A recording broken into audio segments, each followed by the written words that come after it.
Heidi Ho neighbor, Dave the family farmer here, and of course, the last couple weeks, well, 2 weeks or so, we've been searching for Bigfoot, and unfortunately, we did not happen to find him, but we did find some interesting things. Um, I didn't get back the results yet from Madison. I sent that for here for whatever it was. I didn't get those results back yet, but um, if you swing over here, Judy, I'm using my back scratcher as a guide, and I want to show you some really interesting stuff.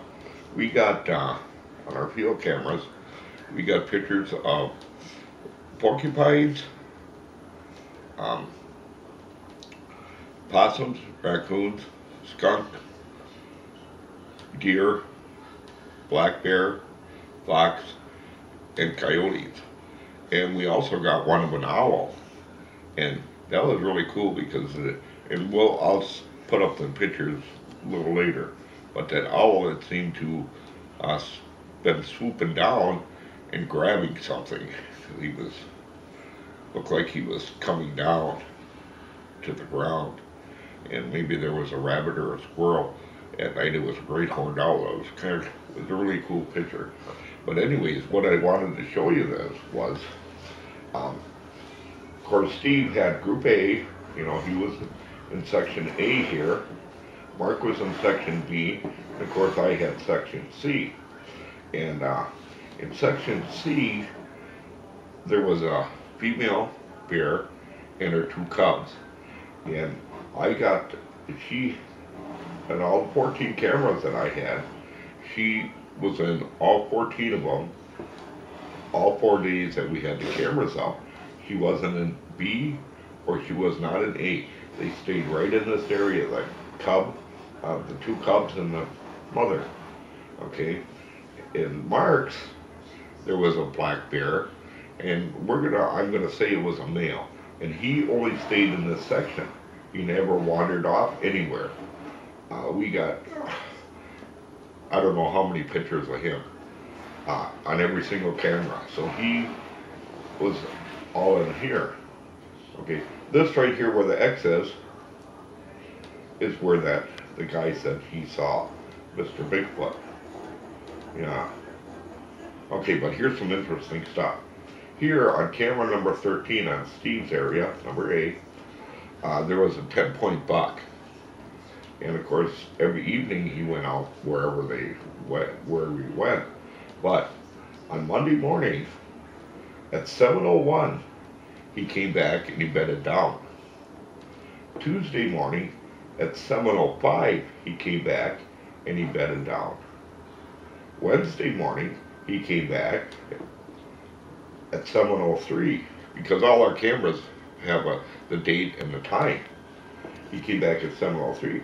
On Thursday, he came back at 7:01. So every night or whatever, he was gone wherever he went to, and he always came back and he bedded down. And camera 13, because we had them all numbered 1 through 14, because they had 14 cameras, Mark had 14 cameras, and I had 14 cameras. And we had them all numbered. So anyways, that buck was shot every day on camera number 13. And he had bedded down. Now here's something really cool. In my section, we got hold of a coyote and one had a radio collar. It was one of those radio collars. So we of course contacted the DNR to let them know that this coyote was collared, and we wanted to know some more information about this coyote, where it was tagged and all this other kind of stuff, what kind it was, a male or a female. But anyways, there was 2 of them. There was, I'm going to say him and her. So we'll go with him and her. So anyways, on Tuesday morning, and I gotta pick this up, at 5:31 they were both spotted. Okay. Then Tuesday morning, they were here at 6:12 a.m. Then they were spotted here at 6:47 a.m. Then they crossed into section A at 8:20 a.m. Then right here at 8:22 a.m. Then they were spotted here at 10:37 a.m. Then all the way across here, what they did in between there, I have no idea. But then we got them pictured right here at 1:05 p.m. Then they crossed into section B at 2:22 p.m. Then they came back at 4 p.m. They were found. You know, they were shot on that camera there. And then back over into my section on camera 4 at 6 p.m. And then on camera number 6, they were, of course, got their picture taken again at 6:52 p.m. And then on camera number 9 at 8 p.m.